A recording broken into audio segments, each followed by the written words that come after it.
पण नांदेड जिल्ह्यामध्ये पाहिलं तर आपलं जंगल क्षेत्र हे जवळजवळ 1,00,000 हेक्टरपेक्षा जास्त आहे आणि पर्टिक्युलरली भोकर, किनवट, माहूर, मांडवी या भागातील बिबटे शक्यतो माणसाच्या जवळ येत नाहीत किंवा त्यांना दिसत सुद्धा नाहीत, आणि दिसले तर फार.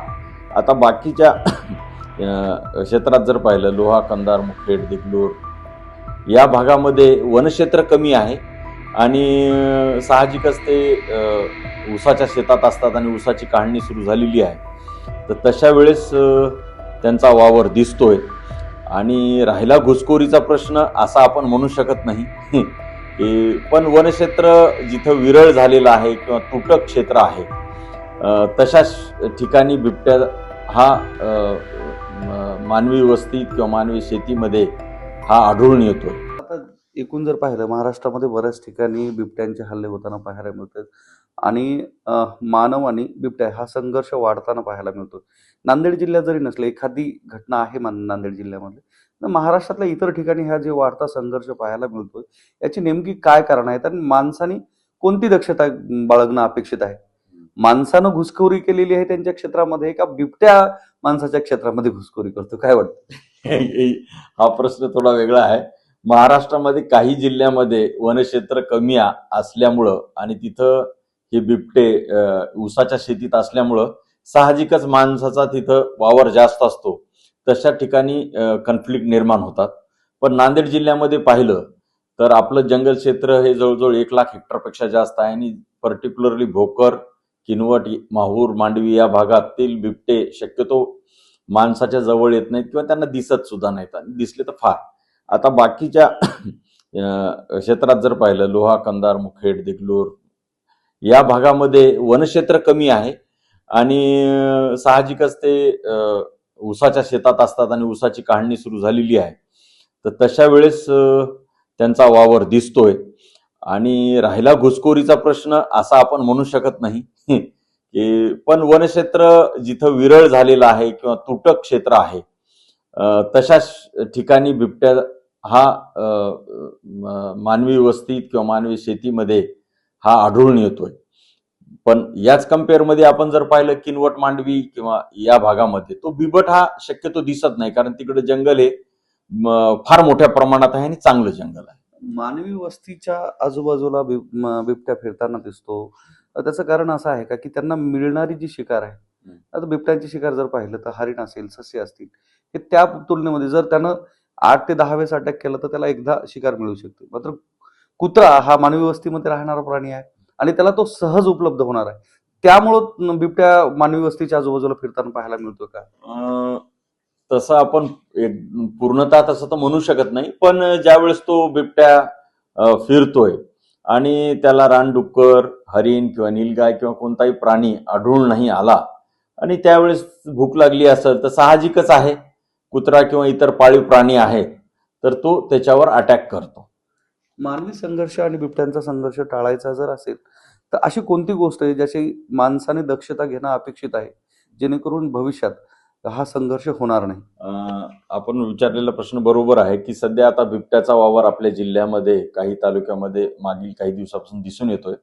त्याबाबत आम्ही जवळजवळ 10,000 पोस्टर्स तयार केलेले आहेत, जे की पोस्टर आपण शाळेमध्ये लावलेत, ग्रामपंचायत किंवा बाजाराच्या ठिकाणी, आणि गावामध्ये आपण मंदिराच्या तिथून लाऊडस्पीकरद्वारे जनजागृतीच्या सूचना देतोय.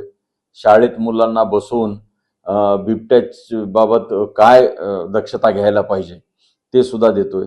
एक जनरली जर आपल्याला बिबट्या दिसल्या तर सरळ आहे की आपण उभं राहणे, हात वरी करणे आणि स्तब्ध राहणे, आणि तो तशा वेळेस निघून जाईल किंवा थोडंफार मागं सरकणे, हे एक आहे. आणि शेतात ग्रुपनं समूहानं जाऊन कामं करणे, किंवा रात्री आपण जात असाल तर टॉर्च ठेवणे, गळ्याला मफलर वगैरे असं काही बांधणे, आणि मोबाईलवर गाणे वगैरे ऐकत जाणे, जेणेकरून बिबट्याला माणसाचा आवाज किंवा डिस्टर्ब काही असं वाटलं तर बिबट्या हा स्वतःचा रस्ता हे करून मानवाकडे येत नाही. कारण आतापर्यंत आम्ही जंगलात फिरतोय पण बिबट्या कधीही माणसाकडे येत नाही. पण काही ठिकाणी एखाद्या वेळेस कोइन्सिडेंटली ते असं होऊ शकतं की ते माणसावर अटॅक होतो. महाराष्ट्रामधल्या इतर जिल्ह्यामध्ये आणि तालुका परिसरामध्ये जर पाहिलं तर बिबट्याचं जे प्रमाण आहे अथवा बिबटे आणि माणसं हे एकत्रित वावरताना आणि राहताना पाहायला मिळतं. जसं जुन्नर तालुका वगैरे आहे त्या परिसरामध्ये बिबट्या आणि माणसं हे सहज सहज दिसतील सोबत किंवा त्यांच्या बाजूने जाताना दिसेल, असे प्रसंग घडत नाहीत. मग या संदर्भात आपण सरकारतर्फे या परिसरामध्ये काय उपाययोजना करता येईल असं आपल्याला आपण इकडं सध्या आपल्या 2 रेस्क्यू टीम आहेत. पिंजरे सुद्धा आहेत आणि ट्रँक्युलायझिंग गन सुद्धा आहे. आणि आपण जिथं बिबटा निदर्शनास आला त्या ठिकाणी आपली टीम जाते, कन्फर्म करते की खरंच तो बिबट आहे का, आणि असल्यास आपण गावकऱ्यांना पहिलं जनजागृतीचं कळवतोय. आणि आपली टीम ही बिबट्याच्या मागावर असते, जेणेकरून बिबट्याने काही उपद्रव करू नये. आणि राहिली दुसरी गोष्ट, आपण काही ठिकाणी जंगलाला गुरे प्रतिबंधक चर केलेला आहे, काही ठिकाणी आपण तारकुंपण केलेलं आहे, काही ठिकाणी सोलार कुंपण केलेलं आहे. याचा निश्चित थोडाफार तरी फरक पडतो त्यावर, जेणेकरून बिबट या क्षेत्रात येणार नाही. नरभक्षक झालेले जे बिबट आहेत त्यांच्यावर थेट गोळी घाला असं बोललं जातंय.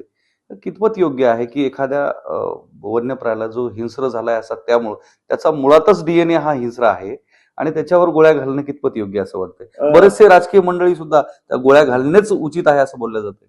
नाही, त्याबाबत मी हे बोलत नाही, पण त्याच्यात एक सांगतो की ज्या वेळेस एखादा वन्य प्राणी आता आहे, तो कार्निवरस आहे, मांसाहारी आहे, तर तो हिंस्र असतोच. पण बिबटच्या बाबत पाहिलं तर थोडा तो शाय ॲनिमल आहे, माणसाच्या दूरच राहतो. पण एखाद्या वेळेस एखादा नरभक्षक जर बिबट असेल, तो वारंवार मानवावर हल्ला करतोय, तर त्यावेळेस आपण निश्चितच वरिष्ठ कार्यालयाची परमिशन घेऊन त्याला बेशुद्ध करतो. म्हणजे ट्रँक्युलायझिंग गनद्वारे त्याला डार्ट मारून बेशुद्ध करतो आणि त्याला तिथून पकडून आपण दुसऱ्या जंगलाच्या अधिवासात सोडतो, जेणेकरून की बिबट आणि मानव वन्यप्राणी संघर्ष सुद्धा कमी होईल आणि बिबट्याचा जीव सुद्धा वाचेल, असं मला वाटतं. बिबट्यांची नसबंदी करण्यासंदर्भात सुद्धा बऱ्याच वेळेस बोललं जातं की बिबट्यांची जर नसबंदी केली तर ह्या बाकीच्या गोष्टी होणार नाहीत. मात्र त्याचं जे अधिवास आहे, मूळ नैसर्गिक अधिवास आहे, त्याच्यावर कितपत परिणाम होऊ शकतो जेणेकरून त्यांचं जर नसबंदी केली तर काय वाटतंय? सध्या आपण त्याची संख्या जी आताच कुठेतरी आटोक्यात आल्यासारखी वाटते.